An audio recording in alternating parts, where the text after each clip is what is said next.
नमस्कार।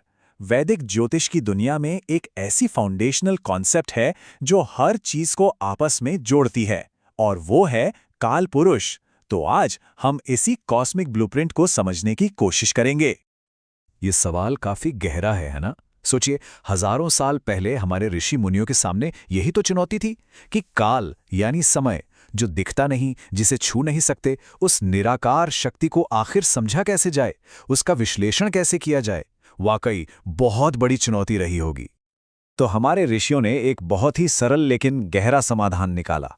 देखिए, जब हम किसी निराकार चीज को समझ नहीं पाते हैं तो हम उसे एक रूप दे देते हैं, ठीक वैसे ही जैसे पूजा के लिए मूर्तियां होती हैं।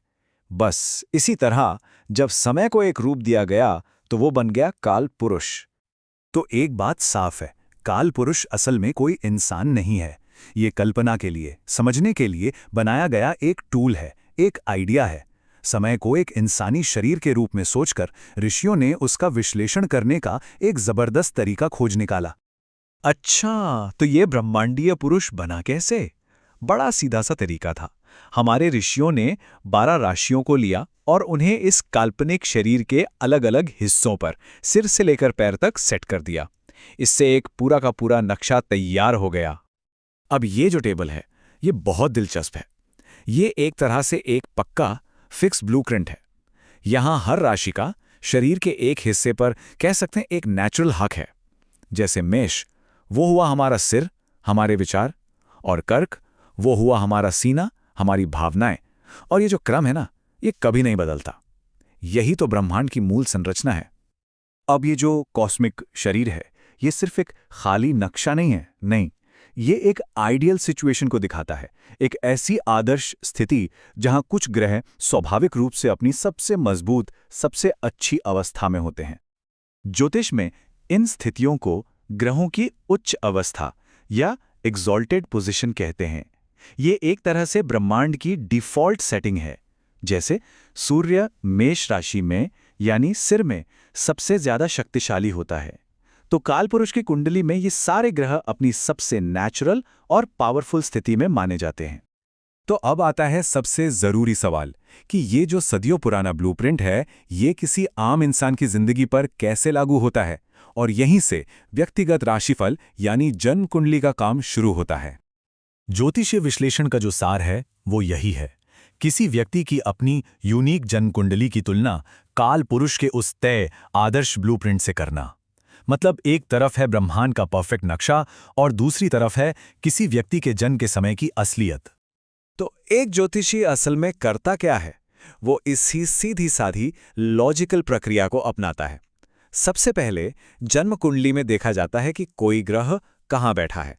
फिर उसकी तुलना की जाती है काल पुरुष की उस आइडियल, उस आदर्श स्थिति से। और बस इसी तुलना से पता चल जाता है कि किसी की कुंडली में कौन सी चीजें उसकी ताकतें हैं और कहाँ थोड़ी कमजोरी है। लेकिन एक मिनट, ये व्यवस्था बनी कैसे?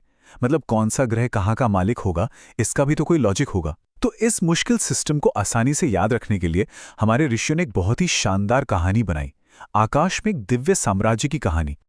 तो कहानी की शुरुआत होती है सूर्य से। सूर्य जो राजा है, जो जीवन की ऊर्जा का सोर्स है, वो इस कॉस्मिक शरीर का सबसे सेंट्रल सिंहासन यानी सिंह राशि पर अपना हक जमाता है। यही तो है शक्ति का केंद्र। अब राजा के बाद आती है रानी यानी चंद्रमा। उन्हें राजा के ठीक बगल की राशि कर्क दे दी जाती है, जो कि हमारे दिल और हमारी भावनाओं को दिखाती है। एक तरह से ये पोषण का क्षेत्र है। अब देखिए, हर राजा को एक सेनापति तो चाहिए ही। तो मंगल जो कि एक योद्धा है, उसे राज्य के 2 सबसे जरूरी, सबसे स्ट्रेटेजिक पॉइंट्स की सुरक्षा का काम दिया जाता है। एंट्री गेट यानी सिर, जो कि मेष राशि है, और एग्जिट गेट यानी वृश्चिक राशि, जो रहस्यों से जुड़ी है। और फिर आते हैं बृहस्पति, जो देवों के महान गुरु हैं। उन्हें ज्ञान और लंबी यात्राओं से जुड़ी राशियां दी गईं। एक है धनु, जो हायर नॉलेज का प्रतीक है, और दूसरी है मीन, जो अंतिम ज्ञान या मोक्ष को दर्शाती है। अब यहां राजा सूर्य थोड़ी सी पॉलिटिक्स भी खेलते हैं। वो अपने बेटे शनि को, जो न्याय के देवता हैं और बहुत धीमी गति से चलते हैं, उनको 2 सबसे मेहनत वाली राशियां मकर और कुंभ एक साथ दे देते हैं, ताकि वो एक जगह बैठकर सब पर नजर रख सकें। ये लाइन शनि की भूमिका को बिल्कुल साफ कर देती है। शनि कर्म का फल देने वाले हैं। वो एक ऐसे निष्पक्ष जज हैं जिनके लिए किसी का बाहरी रूप रंग कोई मायने नहीं रखता। और ये कहानी कितनी खूबसूरती से दिखाती है कि ये पूरा का पूरा सिस्टम सिर्फ नियमों की एक लिस्ट नहीं है, बल्कि एक लॉजिकल, एक कहानी वाली नींव पर बना है। ये एक दिव्य दरबार की कहानी है जो इसे याद रखना कितना आसान बना देती है।